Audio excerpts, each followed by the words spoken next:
Hello guys, welcome back to my YouTube channel. So आज हम तलाशी विश्वास के एपिसोड में देखेंगे कि पहाड़ी के लोकेशन पर अंबिका गुस्से से रवि को कहती है, तुम भूल गए हो शायद, मैं याद दिलाती हूँ तुम्हें। तुम्हें याद है कि तुम अंबाजी जाने के लिए एक बार में तैयार हो गए थे, कोई बहस नहीं की मुझसे, खुश थे, खुशी खुशी मेरे साथ जाने को तैयार हो गए। क्यों क्यों तैयार हो गए, क्यों तैयार हुए थे? हाँ, फिर रवि देविका को लेकर अपने पास को याद करने लगता है। अंबिका गुस्से से रवि से पूछती है, याद आया तुम अंबाजी जाने के लिए एक बार में तैयार हो गए ताकि वहाँ जाकर तुम मेरा, मैं ही पागल थी, बेवकूफ थी जो खुश थी कि मेरा पति कितना प्यार करता है मुझसे, मेरे एक बार कहने पर मुझे अम्बे माता के दर्शन करवाने ले जा रहा है। और एक सेकंड, तुम्हें याद है निवेदिता को भी जाने के लिए नहीं रोका तुमने? क्यों क्यों आने दिया तुमने उसे हमारे साथ? हाँ बोलो ना, बोलो ना, जवाब नहीं है, वरना तो हम दोनों की थी ना, हम दोनों को जाना था ना, तो निवेदिता क्यों आई? मैंने भी नहीं सोचा। और निवेदिता क्या, पूरा परिवार आ गया? साकेत, मंजू आंटी, श्वेता, क्यों आए सब? मुझे लगा अम्बे माँ के दर्शन करने जा रहे हैं। अच्छा है, पूरा परिवार साथ में होगा, इतने अच्छे से दर्शन हो जाएंगे। तुम लोग तो मुझे दर्शन कराने ले ही नहीं गए थे, वो तो मुझे जान से मारने के लिए वहाँ पर लेकर गए थे ना। इसलिए जब वैष्णो देवी का प्लान कैंसिल हुआ था तो अंबाजी का प्लान इतनी आसानी से बन गया और वहाँ भी सब लोग जाने को तैयार हो गए। किसी ने एक बार भी नहीं कहा कि हमें नहीं जाना, तुम दोनों की मन्नत है, तुम दोनों चले जाओ। रवि फिर से अपने पास को याद करता है। फिर अंबिका गुस्से से रवि को बताती है, क्योंकि सबको एक दूसरे का साथ देना था ना, अगर मुझे मारने में कोई गलती हो जाती तो इसलिए सब लोग अंबाजी आए। वैष्णो देवी में मेरा मर्डर करने वाले थे, अंबाजी में मर्डर किया, याद आया तुम्हें? फिर रवि भावुक होकर गुस्से से अंबिका को कहता है, कितनी कितनी गलत सोच है तुम्हारी अंबिका, वैष्णो देवी तुम्हें जाना था, तुम्हें याद है ना, तुमने ही मुझसे कहा था जब हम वैष्णो देवी नहीं जा पाए, प्लान कैंसिल हो गया, तो अंबाजी के लिए मैं सिर्फ इसलिए राजी हुआ एक बार में कि तुम्हें अम्बे माँ के दर्शन करने थे। तुम्हारी विश पूरी करने के लिए मैं आराम से राजी हो गया तुम्हारे लिए, क्योंकि तुम अपसेट हो गई थी, तुम्हारा मूड खराब हो गया था, इसलिए मैं मान गया बहुत जल्द, सिर्फ इसलिए कि मैं तुमसे बहुत ज्यादा प्यार करता हूँ। फिर अंबिका गुस्से से रवि से कहती है, यार माय फुट, प्यार है ये तुम्हारा, मेरी विश थी इसलिए गए थे, मेरी हर बात का सिर्फ तुमने फायदा उठाया है। झूठ मत बोलो तुम अब मुझसे, तुम्हें क्या लगता है मैं अभी तुम्हारी बात पर भरोसा करूंगी? ये सब अपनी झूठी बातें ना अपने पास ही रखो। तुम सीधे सीधे क्यों नहीं कहते तुम मुझे मारने के लिए गए थे वहाँ पर? प्यार करते हो, प्यार का मतलब ही पता है? तुम्हारी गंदी जुबान पर इतना पवित्र शब्द शोभा नहीं देता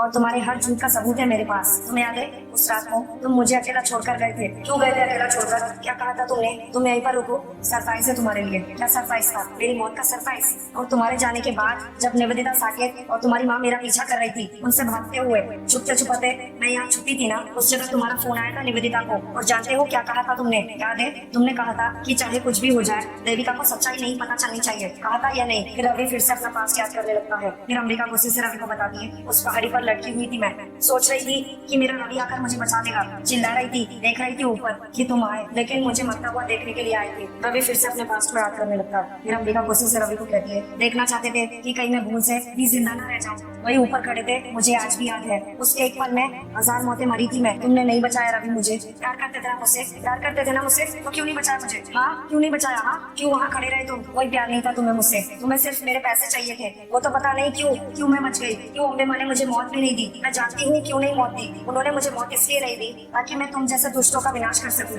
गलत की कभी जीत नहीं हो सकती रवि, इसीलिए मेरी जानकी माँ ने मुझे बचाया, जानकी माँ ने मुझे हौसला दिया, मुझे हिम्मत दी, मुझे देविका से अंबिका बना दिया, मुझे सिखाया कि कभी किसी से हारना नहीं है, गलत से हमेशा लड़ना है, हमेशा जीतना है। और मैं जीती हूँ रवि, जीती हूँ, तुम में से किसी को भी मैं छोड़ूंगी नहीं। तुम क्या जानो उन रातों में मैं कितना तड़पी हूँ, कितना रोई हूँ, इतनी दुआएं मांगी है कि मुझे मौत मिल जाए, और वहाँ ऊपर मैं चाहती थी कि तुम मुझे बचा लो, और तुमने मुझे नहीं बचाया, तभी मर गई थी मैं रवि, तभी चट्टान से मैंने अपना हाथ भी छोड़ दिया था, और उस वक्त मेरे साथ साथ मेरा विश्वास, मेरा प्यार सब मर गया। मैं खुद को बहुत बदनसीब समझती हूँ, मेरा नसीब बहुत खराब है जो मुझे कभी प्यार ही नहीं मिल पाया रवि, सिर्फ धोखा मिला है, इस दुनिया का सबसे धोखेबाज पति मिला, और उससे भी मैंने चाहा, उससे भी प्यार किया, एक के बाद एक मौके दिए, उसके हर झूठ को सच माना मैंने, लेकिन अब ऐसा नहीं होगा, क्योंकि अब मैं तुमसे बदला लेने आई हूँ और अब मैं बदला लेकर ही रहूंगी। तुम्हें क्या लगता है मेरे लिए आसान था ये सब कुछ? ये सारे दिन, ये सारे महीने, ये सारे पल आसान थे मेरे लिए? तुम जानते भी नहीं हो कि कितना तड़पी हूँ मैं, और इसलिए अब तुम तड़पोगे। तुम्हें तो शायद वो पल भी याद नहीं होगा जब मैं वापस आई थी, तुम निवेदिता के साथ अपनी सगाई कर रहे थे, एहसास है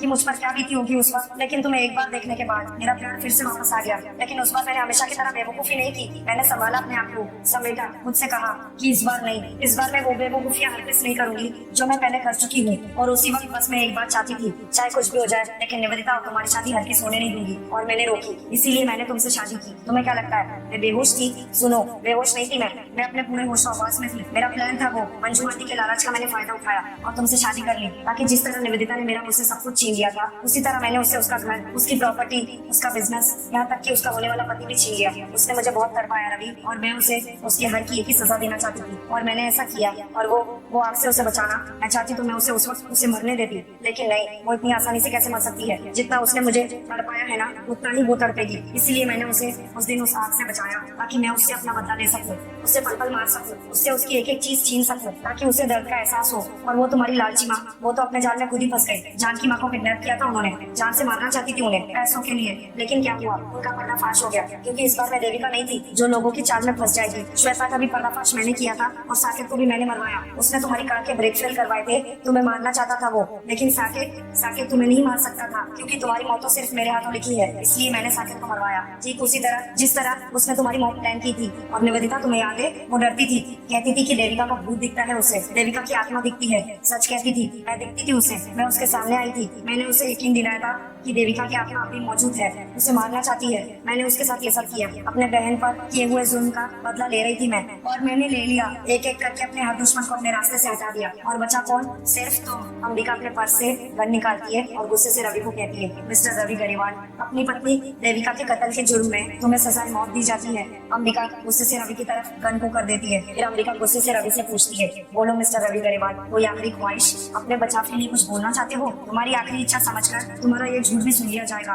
ताकि उसके बाद तुम्हारी छल कपट वाली जिंदगी हमेशा हमेशा के लिए खत्म हो जाए। बोलो मिस्टर गरेवाल, है कोई आखिरी ख्वाहिश? फिर अंबिका गुस्से से अपने मन में कहती है, अब ये फिर से कोई झूठी कहानी बनाएगा, रोएगा, गिड़गिड़ाएगा, हो सकेगा कि मुझसे अपनी किए की माफी भी मांगेगा, लेकिन नहीं, इस बार मुझे इसकी किसी भी बात पर विश्वास नहीं करना है। इसकी बातों का असर नहीं होने दूंगी मैं खुद पर। फिर रवि गुस्से से अंबिका को कहता है, मेरी कोई आखिरी ख्वाहिश नहीं है, मैं चाहता हूँ कि तुम मुझे मार दो, लेकिन गोली यहाँ नहीं, यहाँ चलाना। जानती हो क्यों? क्योंकि इस दिल के हर धड़कन में सिर्फ तुम्हारा नाम लिखा है। तुमसे बहुत प्यार किया है, और उस प्यार का मुझे क्या इनाम मिला? इस दिल को क्या इनाम मिला कि मैं झूठा हूँ, मक्कार हूँ, धोखेबाज हूँ। मैंने अपनी पत्नी को, और रही बात अपनी सफाई में कुछ कहने की, तो सवाल ही नहीं उठता, क्योंकि तुमने अपनी सोच बना ली है। तुमने फैसला कर लिया है कि मैं गुनहगार हुआ, और तुम मुझे मारो मुझे। फिर रवि घुटनों पर बैठ जाता है। रवि अपने दोनों हाथों से अंबिका के हाथ को पकड़ता है, जिसमें अंबिका ने अपने हाथ में गन ली रखी होती है। रवि अपने माथे पर अंबिका के हाथ की गन को रखता है और कहता है, चलाओ गोली और मुझे मार दो। ये देखकर अंबिका बहुत ज्यादा घबरा जाती है। रवि अंबिका को कहता है, चलाओ गोली और मार दो मुझे, अपना बदला ले लो। अंबिका पीछे हट जाती है। रेखा चाची के घर पर रेखा चाची खुद से ही कहती है, बहुत बेचैनी हो रही है, समझ ही नहीं आ रहा है क्या हो रहा होगा वहाँ पे मेरे रवि और लाडो के साथ। सोच के डर के मारे मेरा दिल बैठा जा रहा है। मुझे पता करना होगा, मेरा रवि सही सलामत है या नहीं, मेरी लाडो सही सलामत है या नहीं। क्या करूँ? जानकी जी से बात करती हूँ, उन्हें तो पता ही होगा। जानकी राजन के घर पर जानकी राजन खुद से बेसब्री से कहती है, कैसे कांटेक्ट करूँ अंबिका को, करूँ तो क्या करूँ? फिर इतने में जानकी राजन को रेखा चाची की कॉल आ जाती है। फिर जानकी राजन कहती है, अंबिका का ही होगा। फिर जैसे ही जानकी राजन फोन देखती है और कहती है, रेखा जी, इनसे क्या कहूँ? जानकी राजन कॉल पिक करके कहती है रेखा को, हेलो। फिर रेखा चाची जानकी राजन को कहती है, जानकी जी क्या कर रही है आप? दरअसल मैंने फोन इसलिए किया था ये जानने के लिए कि मेरे रवि और लाडो सही सलामत है ना। उनके बारे में सोच कर मेरा सर फटा जा रहा है। उनकी सलामती की कोई खबर आई? वो दोनों ठीक ठाक तो है ना? फिर जानकी राजन रेखा चाची को कॉल पर कहती है, रेखा जी, मेरी अभी तक अंबिका से बात नहीं हुई है।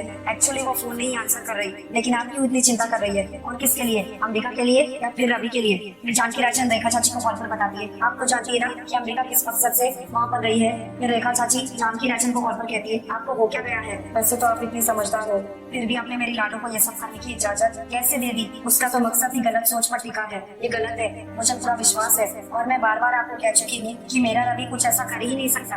देखिए जानकी जी, रवि बिल्कुल निर्दोष है, और मुझे इस बात का डर लग रहा है, मेरा दिल बैठा जा रहा है कि कहीं लाडो उसके साथ कुछ गलत ना कर बैठे। ऐसा नहीं होना चाहिए, अनर्थ हो जाएगा। आप समझ रही है ना मेरी बात को? आप सुन रही है ना जानकी जी? फिर जानकी राजन रेखा चाची को कहती है, समझ तो आप नहीं रही है रेखा जी, जो गलत है वही खत्म होगा, और होना भी चाहिए। मैंने और अंबिका ने आपको कितनी बार समझाया है कि रवि ने उसके साथ कितना बड़ा धोखा किया है, लेकिन आप फिर भी उसी की तरफदारी कर रही है। अंबिका अपने जिस मकसद के लिए गई है ना, वो आज पूरा करके ही आएगी, क्योंकि वो अपने साथ गन भी लेकर गई है। आज रवि पर गोली चलेगी और अंबिका के आखिरी दुश्मन का अंत भी होगा। फिर रेखा चाची भावुक होकर जानकी राजन को कॉल पर कहती है, जानकी जी, माफ कीजिएगा, लेकिन आप मेरे रवि के बारे में बहुत गलत सोच रही है। आपने तो मेरी बोली वाली बच्ची के हाथ में पिस्तौल भी थमा दी। पर मैं आपको बार बार कह चुकी हूँ कि मेरा रवि बिल्कुल निर्दोष है, वो ऐसा कोई काम कर ही नहीं सकता। आप फिर भी अपनी गलत सोच मेरी लाडो के दिमाग में क्यों डाल रही है? देखिए जानकी जी, आप भी तो एक माँ ही है ना, तो एक माँ होने के नाते अपनी बेटी की खुशियों को आप कैसे तबाह कर सकती है, कैसे छीन सकते हैं उससे? ये गलत है। मैं आपको बार बार कह रही हूँ,